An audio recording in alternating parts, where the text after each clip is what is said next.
Assalamualaikum warahmatullahi wabarakatuh. Saudara, kami ini orang awam, orang yang baru belajar bagaimana cara untuk mengamalkan Islam ini secara kafah, secara benar. Tapi saat ini kami sedang dirundung masalah kebimbangan, kegalauan, kebingungan bagaimana kami harus bersikap. Karena saat ini ada suatu hal yang menerpa kami. Kita ketahui bersama bahwa saat ini sedang viral beritanya Gus Miftah dengan segala permasalahannya yang sudah kita ketahui. Nah, ada dua sisi yang sangat membingungkan kami, bagaimana kami harus bersikap. Yang boleh jadi hal ini bukan hanya kebingungan kami, juga bingungan banyak orang. Di satu sisi, banyak sekali yang memberikan nasihat atau pembelajaran bahwa tidak boleh membuli seseorang, tidak boleh menghina, termasuk tidak boleh menghina Gus Miftah. Karena bagaimanapun juga yang namanya kesalahan itu adalah milik semua orang. Dan kita pun sangat berpotensi untuk melakukan hal yang sama kesalahannya ataupun lebih besar dari itu. Maka itu kalau ada orang yang punya kesalahan, punya kekeliruan, kehilapan, kita tidak boleh menghina, tidak boleh membuli. Karena kita juga dituntut untuk berakhlak baik. Nah, saudara, sampai pada yang demikian kita membenarkan. Kita sangat setuju. Namun di saat kita berpikir sangat setuju, ada sisi lain yang juga membuat kita bingung. Kenapa? Karena kita tahu Gus ini bukan orang awam seperti kita. Dia menduduki jabatan penting yang cukup tinggi di kenegaraan.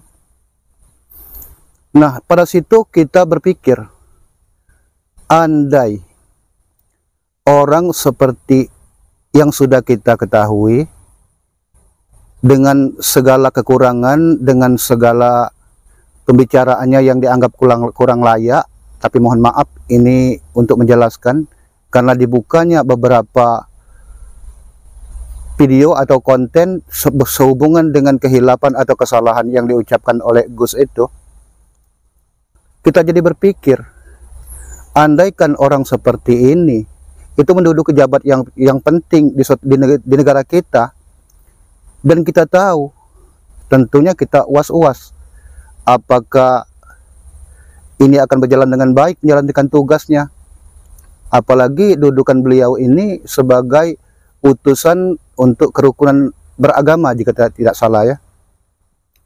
Kita berpikir bagaimana mungkin untuk mampu melaksanakan, menciptakan kerukunan beragama kalau dari lidahnya sendiri untuk menjaga perasaan satu orang saja tidak mampu, apalagi agama.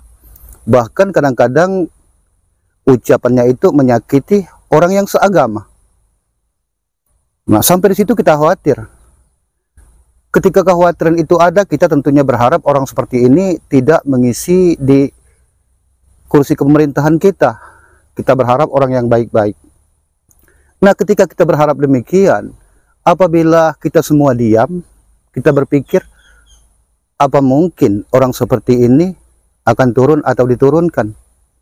Sementara kita tidak begitu berharap lagi, bahkan khawatir. Bila sudah demikian, kita pasti mengandalkan netizen, tidak ada pilihan lain. Netizen, konten kreator. Yang walaupun kadang-kadang kita nilai juga cara konten kreator itu membuat konten berlebihan. Tapi jika tidak demikian, kita pikir bagaimana untuk menyelesaikan solusi ini. Bagaimana cara menurunkan orang yang misalnya koruptor, orang yang berbuat suatu hal yang fatal sebagai pejabat. Kita adukan juga tidak akan mempan, kita laporkan juga tidak akan terjadi apa-apa. Pada dua sisi ini terus terang saja saudara, kami kebingungan. Kadang-kadang ada yang mengatakan bahwa inilah jihad. Orang seperti ini tidak boleh menduduki kursi pemerintahan demi untuk menjaga negara kita, nama baik, harga diri dari negara kita, dari negara lain. Ada benarnya. Kita justru merasa bersalah tidak ikut komentar, tidak ambil adil ketika tidak ambil bagian ketika itu adalah jihad. Tapi di sisi lain ada juga yang mengatakan membuli orang itu berdosa, tidak boleh. Saudara, inilah yang kami sangat harapkan.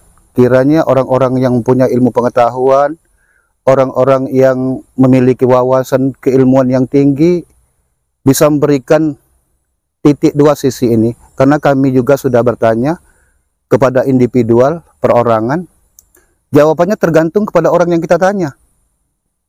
Jadi tidak menjawab dari dua sisi. Kita tidak menginginkan itu, karena anggap saja kasus ini sudah selesai, sudah ada penyelesaiannya. Siapa tahu ke depan kita berhadapan dengan hal yang sama. Lalu kita tahu dengan adanya pencerahan dari orang-orang yang pintar, orang-orang yang terdidik, punya wawasan, kita bisa bersikap. Bila terjadi seperti ini, sikap kita seperti ini.